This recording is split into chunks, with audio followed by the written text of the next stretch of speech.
விஜயையும் அனாமிகாவையும் மணமேடையில உட்கார வைக்கிறாங்க. பிரபா முன்வரிசையில உட்கார்ந்துகிட்டு அழுகுறாங்க விஜய பார்க்க முடியாம.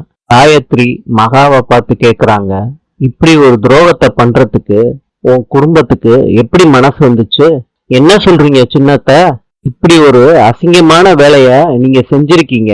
அத நான் இந்த சபையில காட்டுறேன். இந்த வீடியோவை போடுப்பா. பாரு மகா, பிரபா போதையில சொல்றாங்க விஜயோட காதலை பத்தி. அதை கேட்டுட்டு விஜய் எல்லாரும் எந்திரிக்கிறாங்க. சித்ராதேவி கேக்குறாங்க, பிரபா நீ இந்த கல்யாணத்துக்கு வாழ்த்து வந்திருக்கியா இல்ல நிறுத்த வந்திருக்கியா? இன்று அர்ஜென்டினாவின் நாணயம் பிசோ. நாளை சந்திப்போம்.